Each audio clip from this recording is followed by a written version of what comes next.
అదా, పెళ్లి జరుగుతుంది నాన్న. పెళ్ళి అంటే ఏంటమ్మా? అయితే అమ్మా, నాకు కూడా పెళ్లి చేయమ్మా. నాకు ఇప్పుడే పెళ్లి కావాలి. వామ్మో, పెళ్ళ? నువ్వు ఇంకా చిన్న పిల్లవు నాన్న. ఇంత చిన్నప్పుడు పెళ్లి చేసుకోకూడదు. అదంతా నాకు తెలీదు. నాకు ఇప్పుడే పెళ్లి కావాలి. నాకు మంచి మంచి బట్టలు కావాలి, చాలా నగలు కూడా కావాలి. నాన్న నాన్న, నాకు పెళ్లి చేయి నాన్న. పెళ్లి చేయాలంటే చాలా డబ్బులు కావాలి నాన్న. అదంతా నాకు తెలీదు.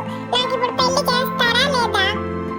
పెళ్లి చేయాలంటే మంచి అబ్బాయి కూడా కావాలి కదా. అయితే తొందరగా వెతుకు. నేను వెతుకుతాను, కానీ మంచి అబ్బాయి కావాలంటే నువ్వు బాగా చదువుకోవాలి, మంచిగా ఉద్యోగం చేయాలి. అప్పుడు కదా నీకు మంచి అబ్బాయి దొరుకుతాడు. సరేనా? అలా చెప్పండి దానికి. బాగా చదువుకుంటే మంచి అబ్బాయి వస్తాడు. సరే నాన్న, అయితే నేను బాగా చదువుకొని పెద్దయినాక పెళ్లి చేసుకుంటాను. అప్పుడు నాకు మంచి అబ్బాయి కావాలి, అలాగే చాలా డబ్బులు కూడా కావాలి. సరే సరే, ఫస్ట్ బుక్స్ తీసి చదువు, మళ్ళీ పెళ్లి గురించి ఆలోచిస్తూ. కానీ సరే నాన్న, బాగా చదువుకుంటానులే.